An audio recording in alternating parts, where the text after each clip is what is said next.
So I welcome Zora Hesová, who is professor at the Charles University of Prague in political science. She studied in a number of places, among them Toulouse, Berlin, Damascus, and Moscow, and Sarajevo, most importantly, where she got her PhD in Islamic philosophy, if I'm not mistaken. And she's worked a lot on Islam, and in particular, Islam in Bosnia and the institutions of Islam as well. And so she's going to be presenting the current research here. So one of the floors is yours, and I'll ask you to sit down for the presentation. Yeah. Thank you very much.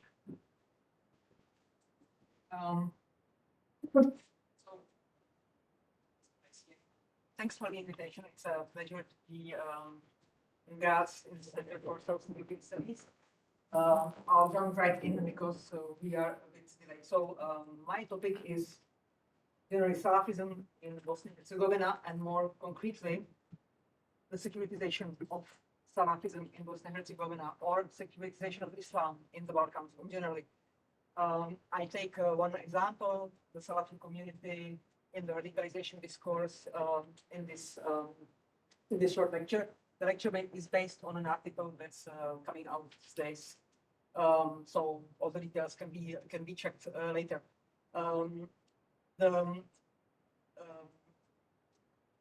What I want to achieve with this presentation and the article is to actually argue against certain assumptions that we, especially policy experts and policy papers and security framed kind of research takes when talking about Islam, and in particular about Salafism or Islamic militancy in the Balkans, using a particular narrative as an example about Salafis in Bosnia. In most papers that you find concerning radicalization in the last 5 to 6 years, there's always one narrative that's basically ever present. Salafism is basically a problem of security. It has been imported by the Mujahideen in the 90s. It has contaminated an Islam that's basically moderate and European, and it has been countered, responded to by the US, by forcing the Saudis to withdraw funds, by the state, by criminalizing people who depart to Syria or any act of violence, and by the integration process of 2016. All of this account is not completely false. It is factually quite correct. It actually presents a wrong, I believe, a false image of the whole problem. And I will at least tell you why. There are several assumptions that this image uses. First is that Salafism is an ideology. It is also an ideology, but not only, as I will show, prone to radicalism or radicalization. Secondly, that Salafis are a community or a single ideological grouping that we can talk to as if there was an entity, like Salafism and Salafi community, Salafi movement. Thirdly, that there is a continuity between those war volunteers, the foreign fighters, the Ansar, the people who came to Bosnia to help in the defense effort. And fourthly, that a distinction can be made between Salafi Islam in Bosnia and Bosnian modern Islam. All these assumptions are partly right, but they have a wrong framing, and they are mostly false, as I will try to show, by painting a sort of genealogy of Salafism in Bosnia, by trying to map its current state, or more or less current state, and by showing that the dynamics between Salafism and institutional Islam is somewhat different than assumed in this picture. So I will be talking about these people, and not only about these people, but these are the prominent people I just actually show the width of the topic from the one of the fighters that was on the left hand side up, that was part of the Al-Mujahid group, to prominent Salafi preacher, including also people who are very much part of these, they are respected members. So this is my breadth. That's why on this breadth I will be basing my arguments. And this breadth is described by the various names for Salafis, because the name Salafi is not usually, has not been much used until very recently, until some 5 years ago, until actually the aftermath of the Arab Spring, where Salafism got politicized and got back involved in the political processes. Before, we were talking, and the Bosnians were also talking about Wahhabis more often, about, and later, when the word Salafi came, it is not usually used by the Salafis themselves, although some do, but not all of them, and not most of them. They actually use totally different names, like Da'iya, preachers, alimi, scholars, or professors. So I'll try to define Salafism first, and then enter the genealogy and the mapping. So, as I said, Salafism has been around since 13th or 11th century, some kind of intellectual, theological tendency in Islamic theology has already had this name. But here we talk about Salafism and contemporary Salafism, and my take won't be ideological or theological. My take is based on the methodology of social sciences and some Islamic studies, looking mostly at neo-Salafism in contemporary Balkans as a social movement, as a group that has certain ideological or theological aspects to it, but this is not, for me, the only defining moment. What we talk about is basically a group being or a tendency distinct from other Salafis, for example, from the reformist, revivalist Salafism, intellectual kind of revivalist Salafism of the early 20th century.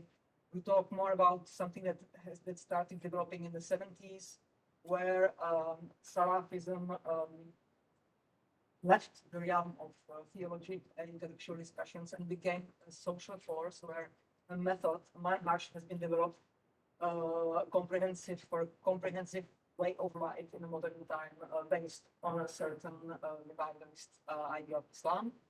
And today it has become a very loose and complex network of various sheikhs with their various positions, discourses, schools, that has increasingly been under the influence of Saudi Islam, especially in the Balkans. So the definition is fuzzy and unclear, and I will be showing what I speak about very concrete groups. But this is the background. So when talking about neo-Salafism, I borrow this term because it shows its contemporary and changing dynamic character. I speak about basically 4 types of neo-Salafi organizations that are very much different in their evolution in Bosnia in terms of the way of organizing adherents, in terms of religious authority, in terms of strategies and goals. So let me just very quickly, and the article with the details, put them into four rough phases. So obviously the first were Mujahideen. Not because they were believers, not because some of them were making jihadis, but especially because some of the people who were present in the Bosnian army were proselytizing. This was the moment where they were trying to educate their Bosnian combatants, impose certain Islamic rules, and also propose the kind of field Islamic formation, or proposed that they were actually teaching the Bosnians the right Islam. Some of them, not all of them. But the importance of the Ansar, I use the word Ansar from Daryl Lee, who has written an interesting historical anthropological book about them, has probably been exaggerated. And one example is the book of one of the leading proselytizers that has called to correct the Bosnian Islam, and no understandings that we need to correct.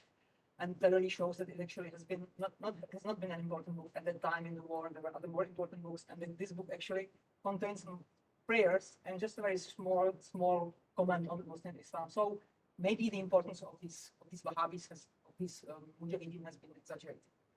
The second form that has been already more important in terms of Bosnian Islam is the Wahhabi mission centers, or Wahhabi as they have been called in the 1990s, because many of them have actually been formed or led by the former Mujahid volunteers, but they have gathered around them a lot of young people, and their intent was proselytizing openly, trying to change people. They were giving they gave some interviews to articles in the 1990s where they actually said they want to change people.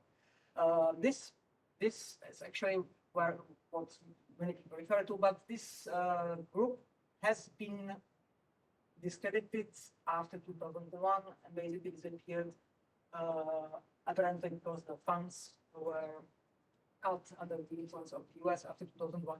And also probably, and we will come to it later, because many of those guys have grown up and actually found that this kind of militant proselytism has been a phase in many of those people's lives. The third phase or type of organization is very different. That one that actually in Bosnia is called Salafije or Salafijske zajednice, Salafi communities, and they represent what we usually understand or imagine ourselves under the Salafism in Bosnia. Unlike the former groups, the Ansar and the Wahhabi Islamic centers, they have a clearly Bosnian leadership. There is no ex-foreign volunteer that leads them. These people that lead them, they are the three guys that you see at the top. They have been, many of them, most of them fighting in the war, but not all of them, and they have been educated outside of Bosnia after the war. They came back and actually took over, reorganized, and have given totally new shape to the Salafi communities. And what is important, they challenged very openly the Islamic community. This is the IC acronym in Bosnia in 2006 and 2007 by actually trying to take over or occupy or use the premises of mosques, mektebs, and various other buildings that belong to the Islamic community. They were unsuccessful in that.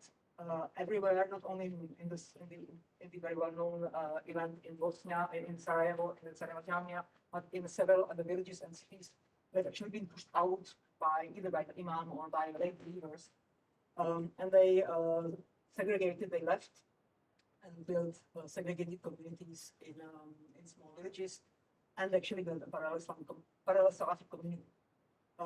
This group has this kind of organization has also stopped existing in this sense because of several violent attacks in 2010 because of a police reaction, repression, and especially because after 2013 many of those leaders have left for Syria and Iraq. At least most engaged ones. And whatever has been left over are marginalized communities that are still conservative believers, Salafis, but basically marginalized. So this is the big image that we really have of Salafis. They don't exist so much anymore. What has appeared in the meantime are something what I call urban activism, a symbiosis between two types of activism.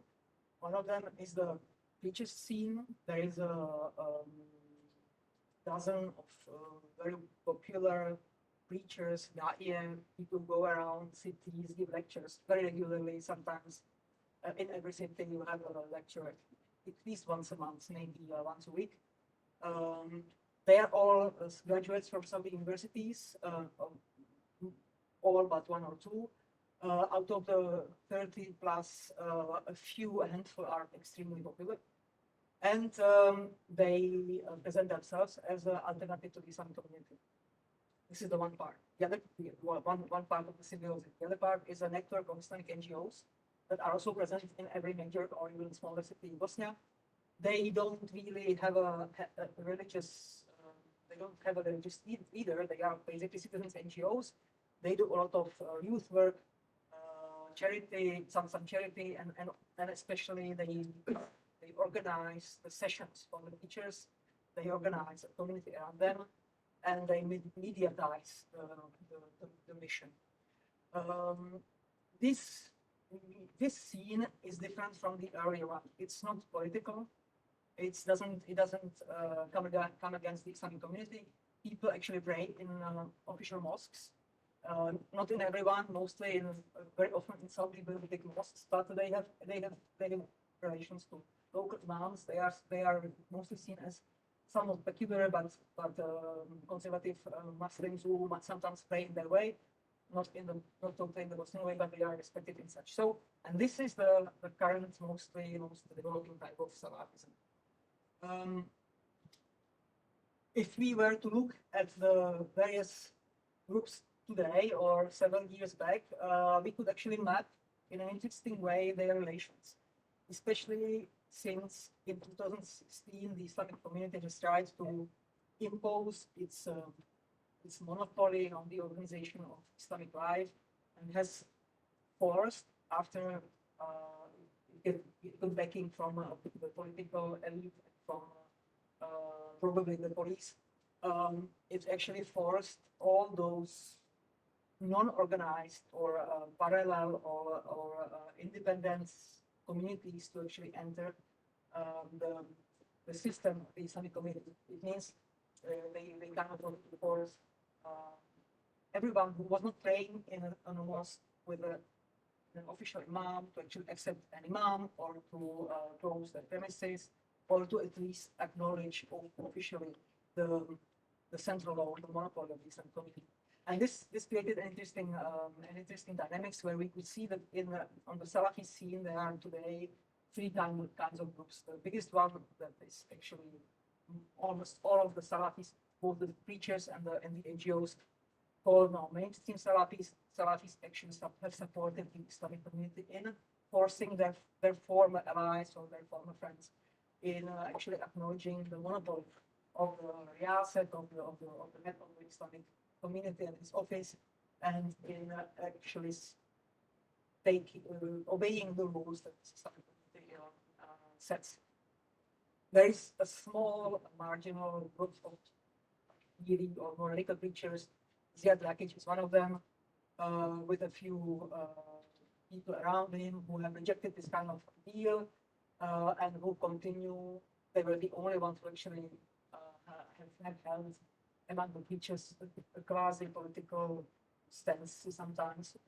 For example, in 2015, when the Islamic community was marking a respectful minute for the victims in the 2015 bombing in Paris, this guy was against it and called the head of the Islamic community kafir, but he is a well-known moderate.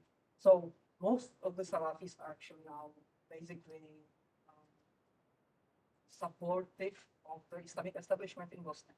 And then there are the few parajamas, the few older Islamic communities in the villages that continue in their way, being independent, not acknowledging the Islamic community, having their own imam, who's usually someone who is most often not educated in Islamic sciences.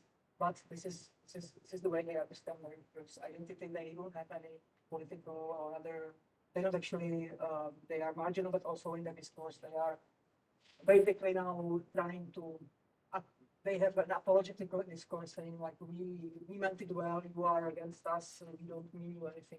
We don't mean anything evil for you. So these two groups are basically marginal, not important, and most of the Salafis are now supportive of the establishment. What has helped this marginalization of politicized Salafism, meaning the parallel communities and those who may have some ideas that are not in line with the democratic order of Bosnia, are actually several IC positions and decisions. They have never openly talked about Salafism. They have never openly antagonized Salafis. They have never done this since Mustafa Ceric until now. But they have thematized certain aspects of the internal opposition as something specific. They call it takfirism or neo-Kharijism. And these were groups that were defined by their, not by their different theological positions or by their disagreements with the Islamic community, but by their views, their openness to use violence, and their openness to excommunicate other Muslims. So there is a very clear and very kind of strict criteria for those who defined as the opponents of the Islamic community. And it actually helped to set aside those who are really maverick or really sometimes violent quasi-relevant in their positions from the mainstream Salafis who only have a different theological position and maybe the other strategies, but who do not actually oppose the Islamic establishment. The Islamic community has even acknowledged that Salafism exists by making this difference, by calling the mainstream Salafis integrationists. They don't use their name, they don't talk about them, they have only invited one of the guys, I don't know where I have a photo. Yeah, here on the right hand side, one of the most conservative and well-known Salafi leaders, Safet Gruzovic was during this kind of event in 2016 was invited to the Islamic Communities Radio. It was the first event. Even like the big surprise was that even went, because he was kind of always implying that he is the real Muslim, he's building the real Muslim community, and these people in Sarajevo are apparatchiks, functionaries, socialists, and so on. By going there, he actually acknowledged tacitly the role of the Islamic community, and he also said that he supposed to be effort of integration, and that the Islamic community should open their doors to other Muslims like themselves. So they recognized, the Islamic community has kind of recognized their existence, and actually accepted the fact that they have different theological positions. So even in Bosnia, theological definition of Salafism is not so important. It doesn't play such a big role. There are differences, and the Islamic community actually deals with, accepts them. Probably not much happily, but it's a fact, and it's something quite normal within the religious community. You actually people with different theological positions, as long as they don't dispute your special role. And thirdly, the neo-Salafi scene, that the one that I described in the fourth phase or the first type of organization, has enjoyed a recognition of all sorts of levels of the Bosnian society since 5-8 years. The various NGOs actually organize iftars for politicians, and the politicians are happy to go, mostly SDI politicians, mostly nationalist or right-wing politicians. They sometimes get funding from local communities, small seeds funds, but for example for charity activities. So they are recognized as a part of as a part of communities in some ways, and they are one of the movers of the nationalist or patriotic Bosnian public. One of the example since they are part of since 2013 or 15 of the Bosniak coordination of governmental organizations, along with others of Srebrenica, for example. So they are part of these official structures that are themselves not in no way very religious or conservative. And they are also behind the mobilization of a conservative, national conservative public reaction that we see all over Eastern and Central Europe. One of them was the opposition to gay pride. But interestingly, 2 years ago, this counter demonstration was actually very civil in character. It wasn't violent. It was not ideological. It was very similar to what you can see in Budapest. It was maybe less aggressive than what you can see in Poland. Interestingly. So in a way, I'm talking about the normalization of Salafism. Normalization that has been imposed on the Bosnian community or public by their sheer success. The preachers are extremely popular. So Evedi Pezic has, I just checked, 226,000 followers. The race has 18,000. The head of the Islamic community, who is not a public personality, but Mohammed Efendi Velic, probably the most popular imam, who was, for example, hosting refugees in his mosques a few years ago. He has 77,000 followers. So there is a discrepancy. But in Bosnia, there are several public personalities who are not the followers. So it's not such he's not the biggest influencer in Bosnia, but he's among them, I would say, Evedi Pezic. And also these NGOs led on or motivated by the preachers actually complement a lot of Islamic communities' functions. And this is something that some of the Islamic community intellectuals have been saying for a while. They provide solidarity with local communities. They provide an identity. They provide role models, especially for men who may be in a socially difficult position in the patriarchal society. They also provide a lot of youth work. You know, they engage young people and adult education, not only in Islam, but also in marital problems, in about children, all sorts of counseling, obviously very conservative, very socially conservative, very like segregationist in nature. And in some ways, the Salafis, like in other parts of the world, I mean, it's been dramatized by religious scientists. They provide people with empowerment in some ways. What is also interesting is that the preachers, since a few years, tend to claim more and more Islamic authority.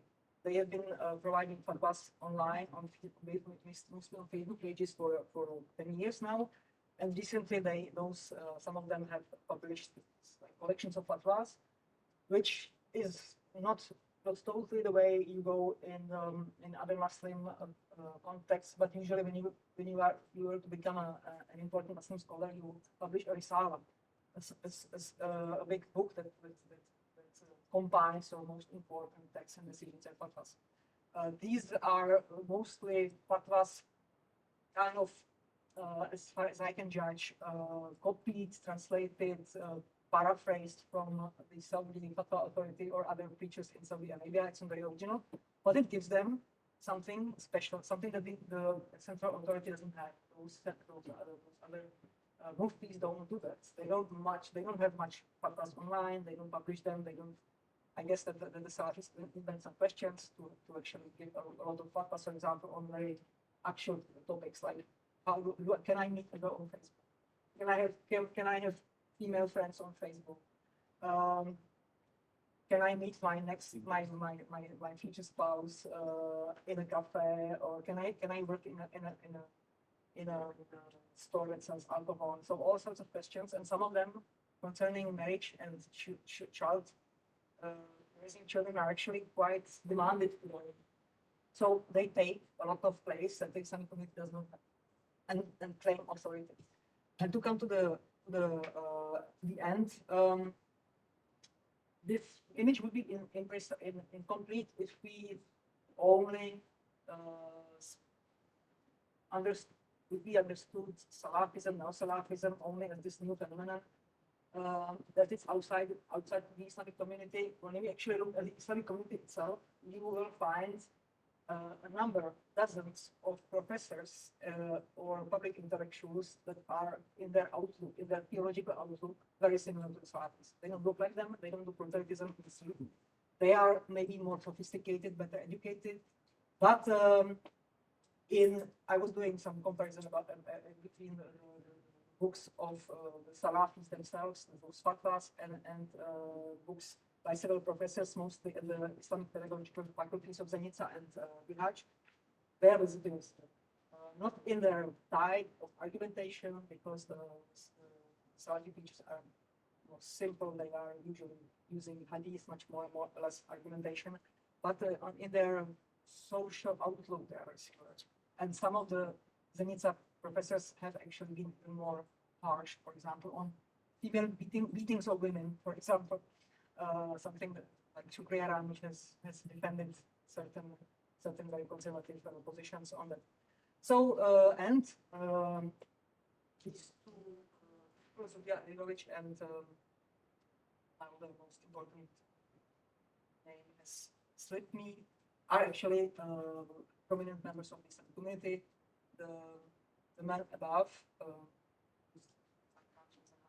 he's also a member of international Islamic networks and quite recognized scholar from Bosnia of conservative kind. And they also represent Islamic authority for the Salafis, the preachers themselves. They quote them and they refer to them. They sell their books. So it would be incomplete if we actually put this this dividing line between the people who are reluctant member of the Islamic community and actually their authorities who are prominent members.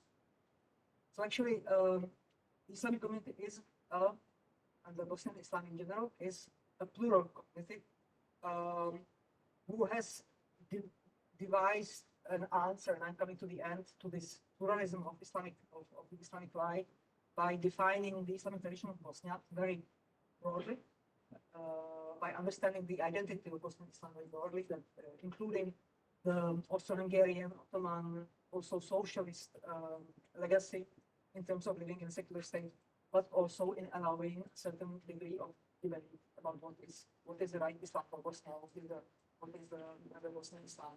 And in those debates in the last years, they have actually invited several of those. They have sometimes given a certain place to ex-Wahhabis, or sometimes to the Biali village or the IPF professors who represent this Salafi current within the community.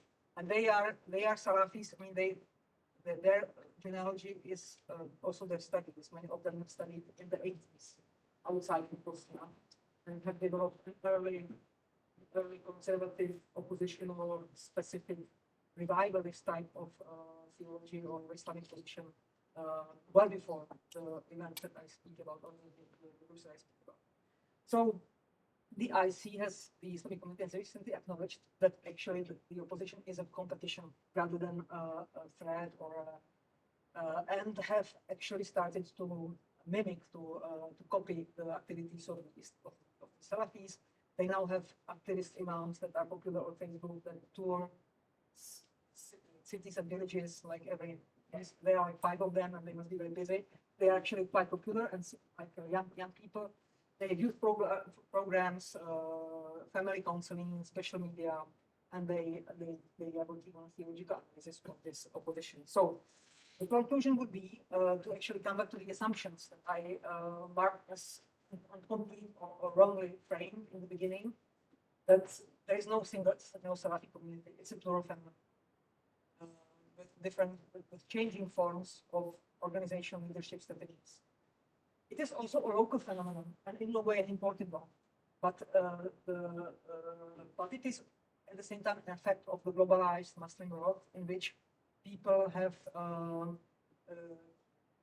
reflect their changing forms of religiosity in seeking inspiration, motivation, or identities also outside of Bosnia, online, or in peoples that do not represent the traditional authority in their place.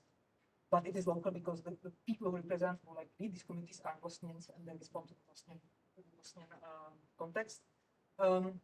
The conflict between the Islamic, the Bosnian Islam and Salafism is not ideological or theological. It's not really been, but it was more a standoff and the conflict against over control, over control of who has the authority, who owns the place, who has the last say.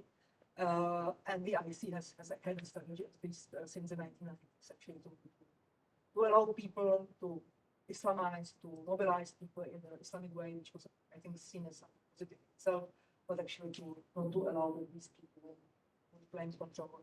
And now the Islamic neo-Salafism in Bosnia would something of an internal competition that internally gains more and more now, but not outside of the community.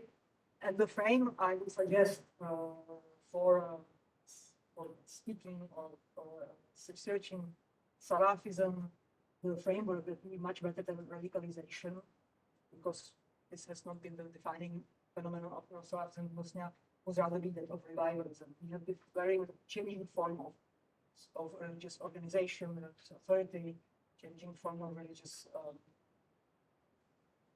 administrative culture, and revivalist forms have actually had a lot of influence on it. And we see now the consequences of this complex dynamics. So, thank you.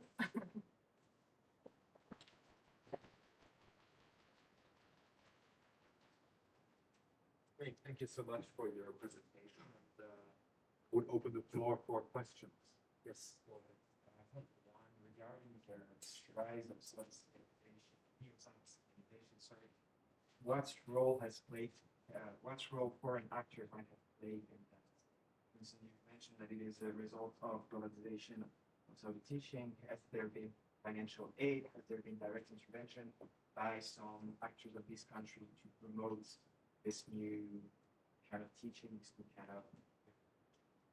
Yes, that's a good question. And usually, the usual response is that the post-war Wahhabis were directly financed by the Saudi High Commission, which was probably the case. And it's concerned the type of organization that we see disappear after 2001.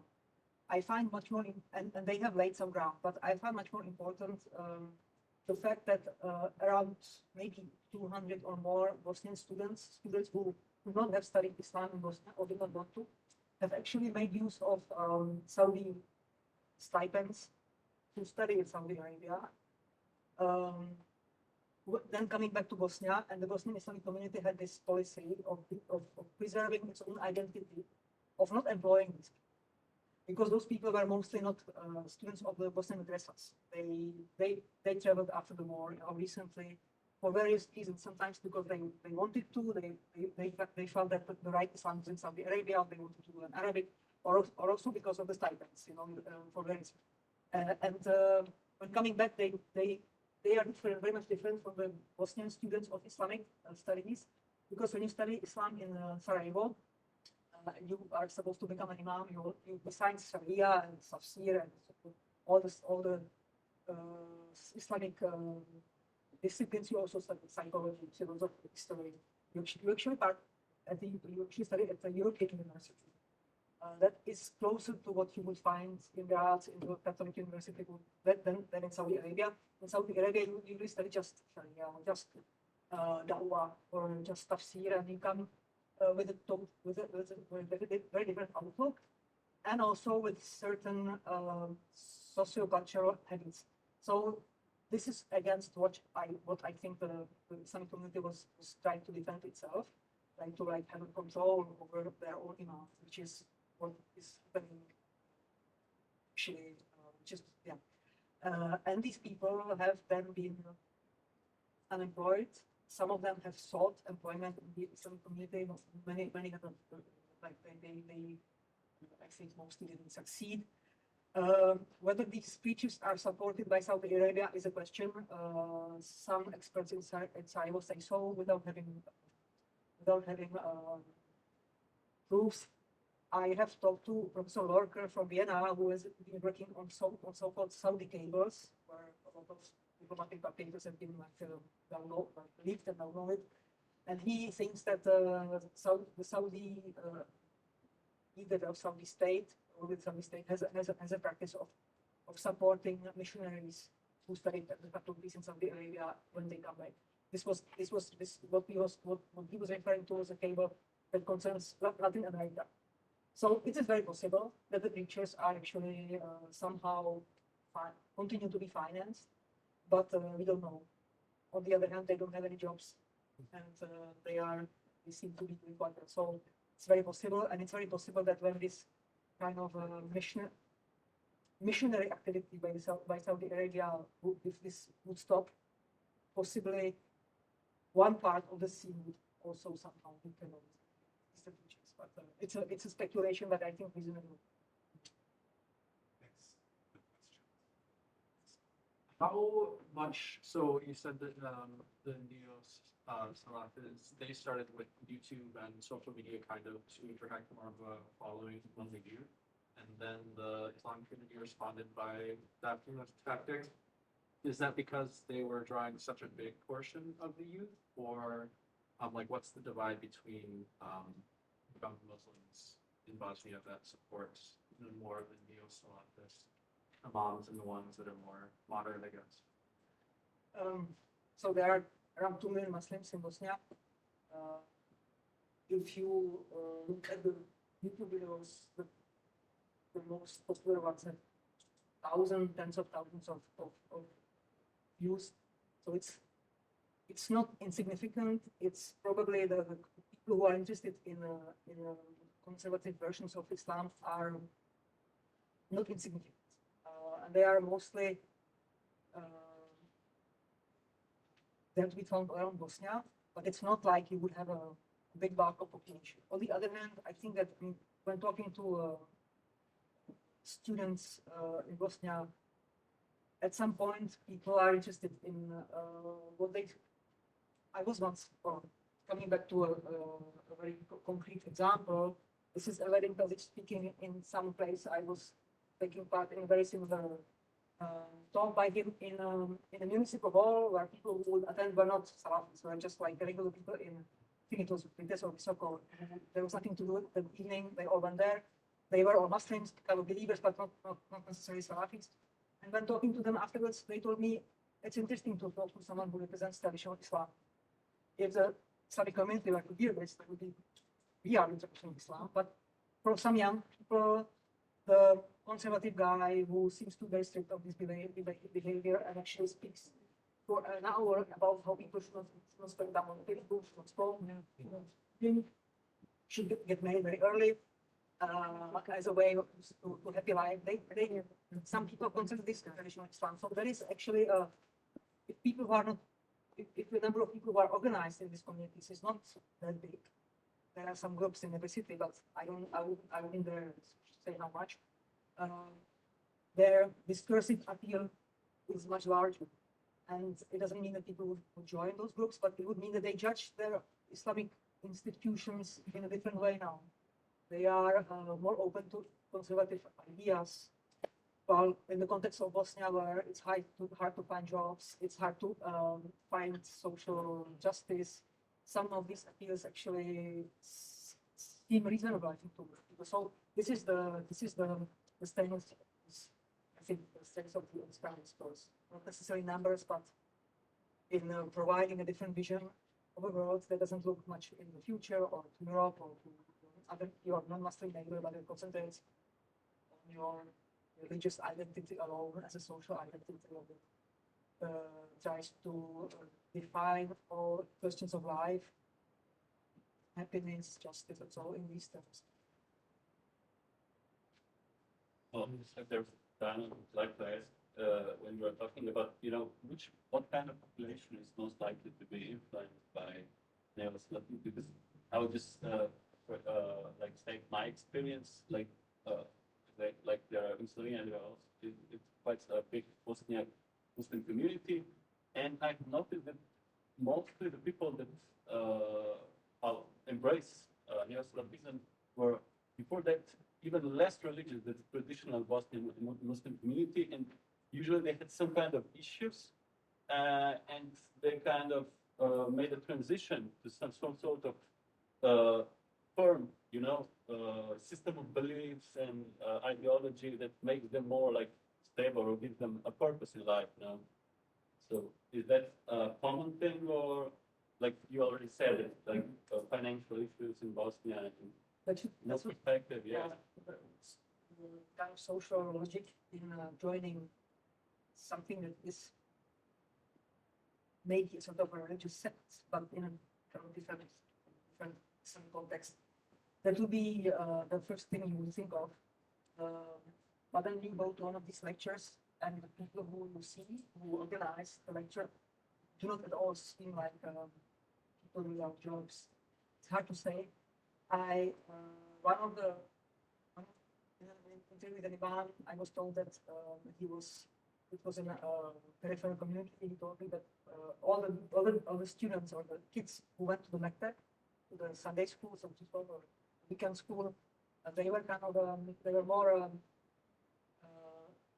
informed or imbued in the Bosnian way of seeing Islam, the traditional. It is referential to certain hierarchies that has certain habits of thought.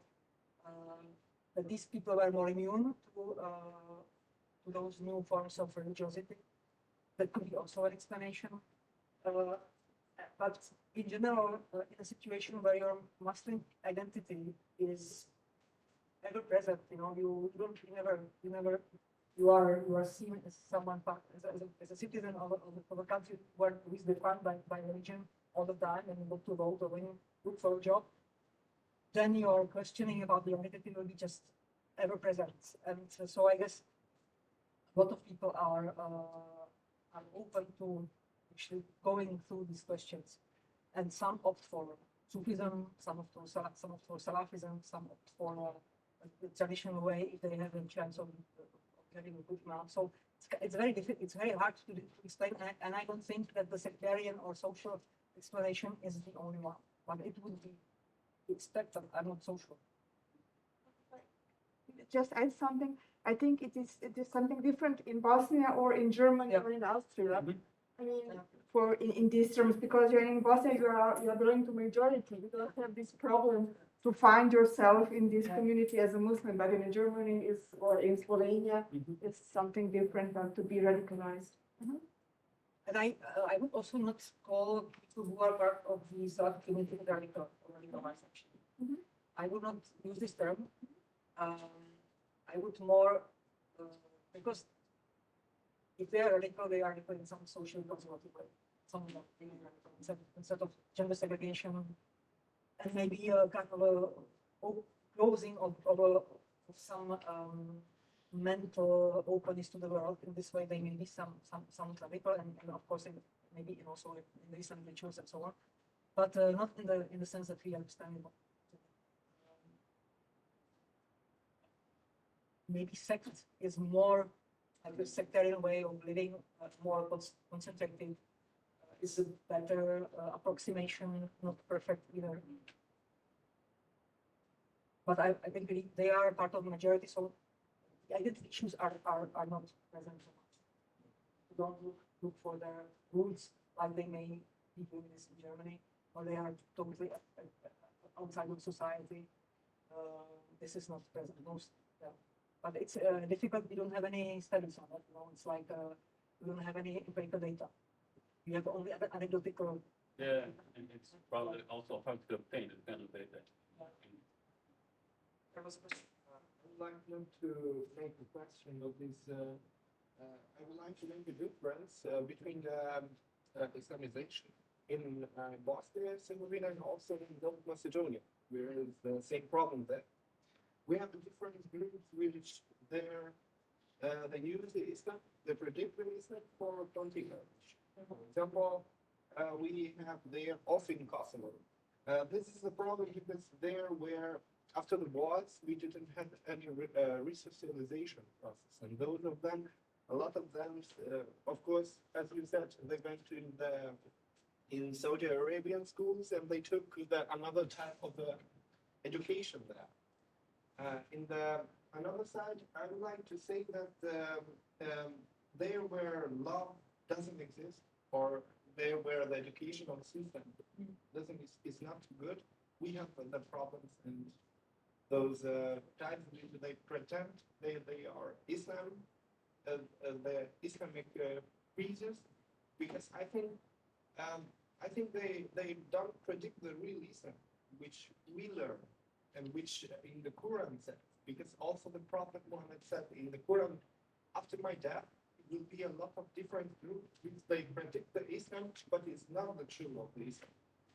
So this is the political problem, and I think all those Balkan countries, Bosnia, Albania, North Macedonia, Kosovo, where the radicalization is growing up a bit, they need to follow the traditional Islam. The traditional Islam, it's not like a traditional with the old mentality or something like that. The traditional Islam, I think, for my opinion, is the Islam which we agree and we accept the other communities, but we don't accept the other radicalization into the Islamic community. This is what I was trying to say about Bosnia. The debate now about what is the Bosnian tradition of Islam. The Islamic community is very active in that and has produced a lot of texts and books, and made this tradition, the idea of the Islamic tradition of Bosnia, quite dynamic. It is open to the history of Bosnia, to various tendencies within it, even to Sufism, which is new, which Bosnia wasn't always open to. The Bosnian Islamic establishment was for a long time very close to Sufism until the 70s. And it's very open to the faith and so on. So yes, it claims tradition for itself, but the tradition is an open process for the Islamic community, which is interesting. And I think this is something that is in process, starting to happen also in other Balkan countries, where someone is trying to claim a living tradition that is actually always. I think the motive for speaking about tradition is the opposition to the global structures. This is actually, it has been also, I mean, some community told me something, actually, this is one of the responses. Or, on the other hand, you said education, Bosnia has a very good system of education, I would say. Even the Islamic, I mean, when speaking about the religious issues, even the system of madrasas produces every year several hundreds of people who are very much socialized in the Bosnian tradition, in ways that are almost, I mean, it produces people with a big difference towards the race, towards the Islamic, with the knowledge of the Bosnian Islam, which is specifically Bosnian, very interesting. And most of people who are in the Salafi groups have not studied there. So this may be an interesting point. And an interesting other point is that Salafism in Bosnia is not politicized in this way, but in this ethnic, or it has been political in the early 1910s. There were several groups that were speaking against democracy and human rights and national state as such.